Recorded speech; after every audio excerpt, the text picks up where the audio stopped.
Hello दोस्तों, welcome back to my new video. सबसे पहले डिस्क्लेमर देना चाहूँगा कि इस वीडियो को प्योरली एजुकेशनल पर्पस के लिए ही रिकॉर्ड कर रहा हूँ। मैं कोई भी बाई या सेल का रिकमेंडेशन इस वीडियो के माध्यम से मैं आप लोगों को नहीं दे रहा हूँ। एंड एक रिमाइंडर भी देना चाहूँगा कि एक पेड टेलीग्राम ग्रुप मैंने ओपन किया है जिसमें आप लाइव मेरे साथ वन ऑन वन इंटरेक्ट कर सकते हो, किसी भी स्टॉक के टेक्निकल या फंडामेंटल रिलेटेड डाउट को पूछ सकते हो।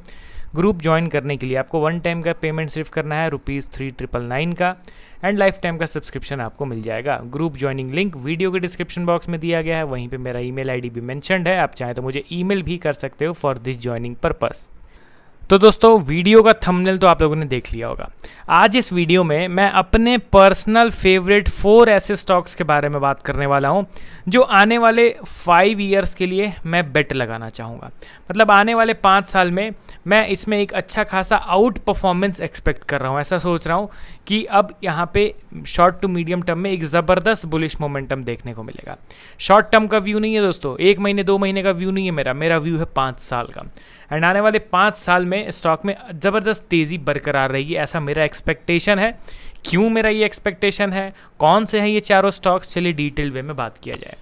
पहला स्टॉक हमारे लिस्ट में फार्मा इंडस्ट्री से बिलोंग करता है। कंपनी का नाम है ग्लैंड फार्मा लिमिटेड। अब देखिए दोस्तों, आपको अच्छे तरीके से पता होगा, अगर आप मेरे चैनल में थोड़े लंबे समय से भी जुड़े हुए हैं तो आपको पता होगा कि ग्लैंड फार्मा को मैं मल्टीपल टाइम्स अपने वीडियोस में कवर कर चुका हूं। हाँ, अभी आप देख रहे हो कि बाइंग हो रहा है स्टॉक में, बट ये स्टॉक जब अंडर परफॉर्म कर रहा था, जब ये करेक्शन मोड में था, जब कोई भी इसको जिक्र नहीं कर रहा था ना, उस समय से मैं कंटिन्यूसली ग्लैंड फार्मा को अपने वीडियोज़ में कवर करता आ रहा था।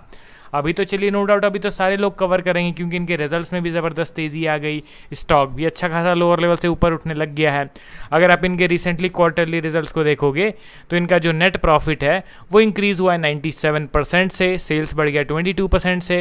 एंड Q1 का यानी कि जून क्वार्टर का रिजल्ट कब आएगा, डेट आप देख सकते हो 10 अगस्त 2026, तो 10 तारीख को इनका जून क्वार्टर का भी रिजल्ट आ जाएगा।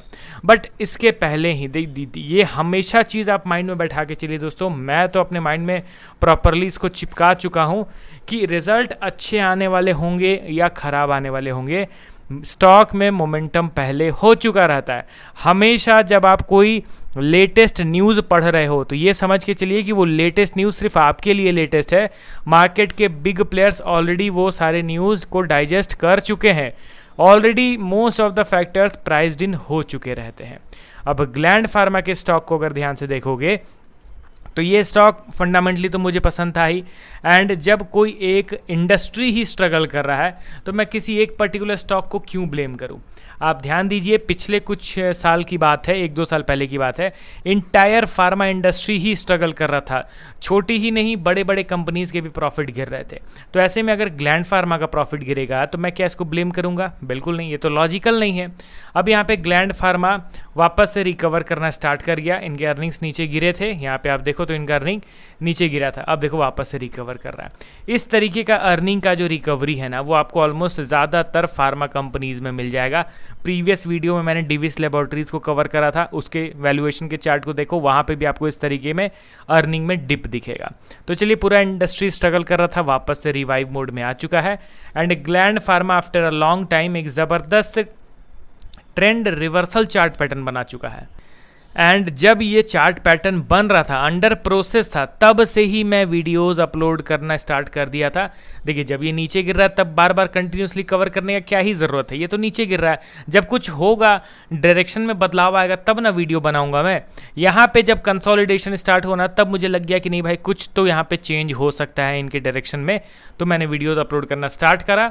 एंड आप देखोगे तो स्ट्रॉन्ग ब्रेकआउट के बाद नो डाउट यहाँ पे स्विंग्स क्रिएट हो रहे हैं। एंड इसी तरीके से स्टॉक ऊपर मूव करता है दोस्तों, हाइयर हाई हाइयर लो, इस तरीके से अप्स एंड डाउन्स बनते रहते हैं। अब हर एक छोटे छोटे डाउन मूव में आप डर के सोचोगे कि स्टॉक बेरिश हो गया है, तो उतना डरने की ज़रूरत नहीं है, ठीक है। तो ग्लैंड फार्मा ने एक ज़बरदस्त ट्रेंड रिवर्सल चार्ट पैटर्न को एक्टिवेट किया है।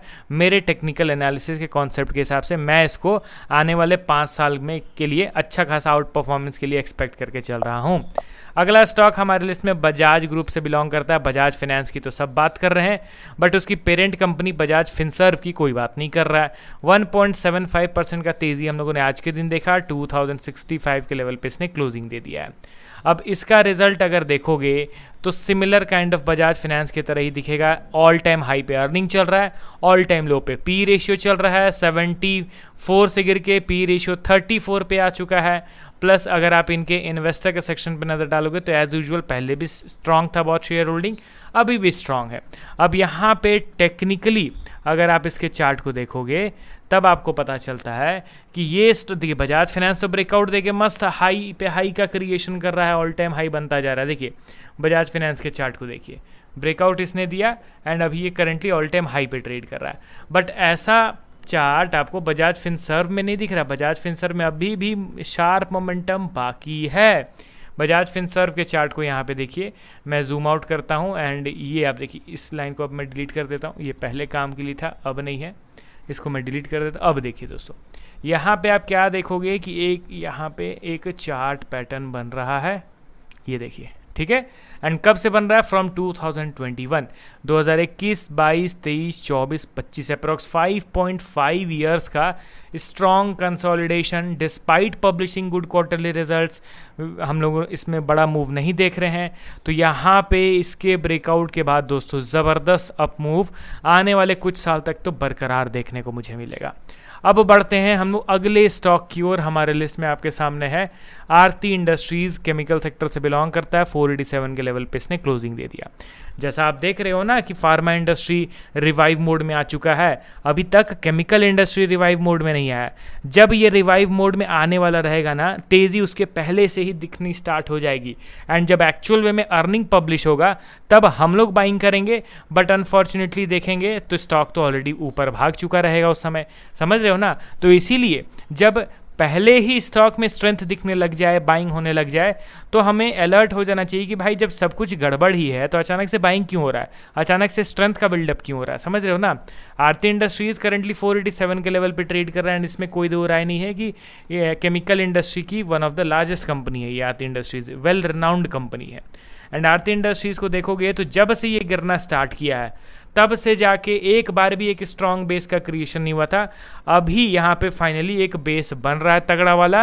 अप्रॉक्स 1.5 ईयर्स इसको लग गए इस बेस बनाने में एंड अभी ब्रेकआउट के लेवल पे है। ब्रेकआउट पे प्रॉपर कंसोलिडेशन भी हो रहा है। अप्रॉक्स 3 महीने का कंसोलिडेशन हो गया, मोर देन इनफ, ठीक है।